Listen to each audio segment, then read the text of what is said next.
Silvio Marzolini fue una de las grandes glorias de la historia boquense, un símbolo de aquellos grandes equipos xeneises que fueron parte de aquel ciclo exitoso de la década del 60.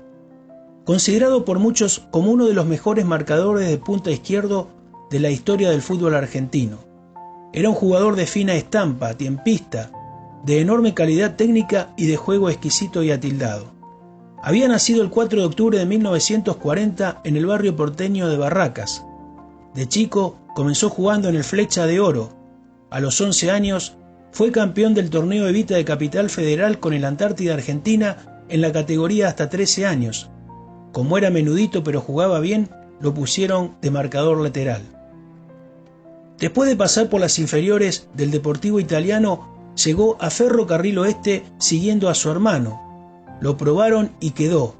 Allí fue descubierto por el Nano Gandula.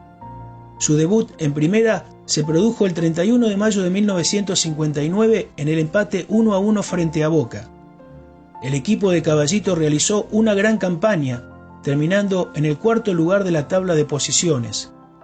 Con solo 22 partidos en Ferro, junto a Antonio Roma, su compañero de equipo, son transferidos a Boca Juniors a inicios de 1960. Era la época del fútbol espectáculo, donde los clubes más importantes hacían grandes incorporaciones para atraer al público. Al equipo de la Ribera arribaron entre otros Ernesto Grillo, Paulo Valentín y José Pepe Sacía. Debuta el 3 de abril en La Plata frente a Estudiantes con una victoria de 2-1. El primer título con la azul y oro llegaría en 1962, en aquel recordado partido final jugado en la Bombonera, al que Boca y River llegaban igualados en puntos. Boca terminó festejando gracias a un penal convertido por el brasileño Paulo Valentín y a otro polémico que el tano Antonio Roma le atajó a Delem. Ya se había transformado en un jugador que tenía condiciones integrales para el puesto que ocupaba. Implacable marcador, guapo, buen cabeceador. Cuando su equipo tenía la pelota era la salida pulcra, incisiva por su gran manejo y vocación para dominar su lateral de punta a punta. En la selección argentina jugó 28 partidos, disputando el Campeonato Sudamericano del 67 y los Mundiales de Chile de 1962 y el de Inglaterra en 1966. En este último, el elenco nacional cumplió una notable actuación, a pesar de la injusta expulsión de Ratín y el vergonzoso arbitraje del árbitro alemán en el partido frente a los ingleses que terminaron con sus aspiraciones.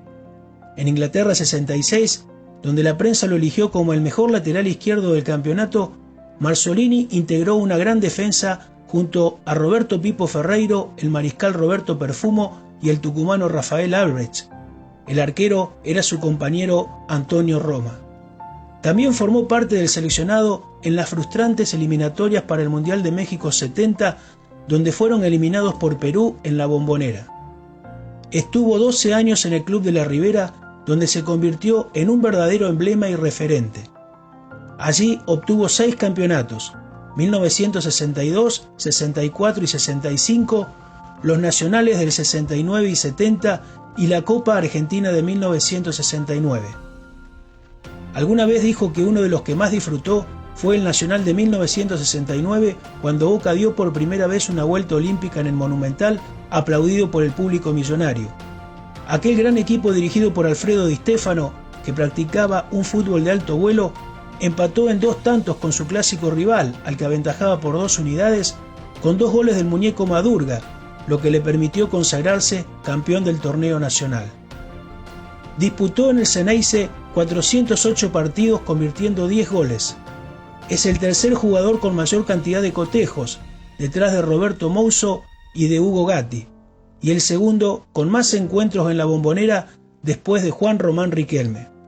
Además de todo eso, es el que más clásicos oficiales disputó, 37, con 14 triunfos, 14 empates y 9 derrotas. En Boca compartió plantel con grandes glorias como Antonio Ratín, el Cholo Simeone, José María Silvero, Alberto González, el brasileño Orlando, Cacho Silveira, el peruano Julio Meléndez, el Chapa Suñé, Ángel Clemente Rojas, el Tano Novelo y el muñeco Madurga. Tuvo inolvidables duelos con güines brillantes de su época, como el loco Raúl Bernao Luis Cubilla, Héctor Facundo y Pedro González. Muchas veces ganaba y en otras les tocaba perder, pero siempre con hidalguía. No escatimaba pierna fuerte, pero con lealtad. Por eso fue siempre respetado. Era un jugador noble y un caballero dentro de la cancha. Anticipaba al puntero derecho adversario con un exacto sentido de tiempo y distancia. Su labor no se reducía a cuidar su sector solamente, por el contrario, era jugador de toda la defensa. Tuvo varias oportunidades para irse al exterior, a clubes como el Milan en 1963 y Fiorentina y Real Madrid en 1966 que se lo quisieron llevar, pero él, fiel a sus convicciones, a todos les dijo que no. Siempre priorizó quedarse en Boca por su identificación eterna con el hincha y la institución. Era un tipo de figura espigada con pinta de galán de la época, rubio carilindo, que generaba suspiros en la platea femenina. Participó de algunas películas y también realizó algunas publicidades. No se fue bien de Boca, porque tuvo una activa participación en la huelga de futbolistas de 1971, actitud que no le cayó bien al presidente Alberto J. Armando, que le puso trabas a la firma de un nuevo contrato y hasta le negó una transferencia a Francia. El técnico de ese momento, Rogelio Domínguez, no lo tuvo en cuenta y le dieron el pase libre con la condición de que jugara en el interior del país. Terminó retirándose a los 31 años. En 1975 dirigió a All Boys en Primera División. En 1981, el nuevo presidente de Boca, Martín Benito Noel, lo convocó para dirigir al primer equipo. Con Hugo Gatti, Roberto Mouso, Oscar Ruggeri, Miguel Brindisi, Omar Perotti y Diego Armando Maradona como principales figuras, armó un equipo memorable que ganó el Metropolitano tras un duelo mano a mano con el Ferro de Carlos Grigol. Pero por un problema cardíaco debió dejar el cargo a fines de ese año. Volvió a Boca en 1995 y otra vez dirigió a Diego, pero esta vez no pudo coronar. Perdió un campeonato imposible a manos del Vélez de Carlos Bianchi. Incursionó también en el periodismo deportivo y fue asesor en la Secretaría de Deportes de la Nación. En 1998 se hizo cargo de la coordinación de las inferiores de Banfield, donde estuvo trabajando 10 años y de donde surgieron grandes jugadores, como Tagliafico, Zitanich, Dátolo y Paletta, entre otros. En los últimos años los problemas de salud lo tuvieron a mal traer, pero hasta que pudo siempre fue a la Bombonera, donde desde 2015 una estatua en el Museo de la Pasión Boquense lo inmortaliza como uno de los grandes ídolos xeneises. Silvio falleció lamentablemente el pasado 17 de julio.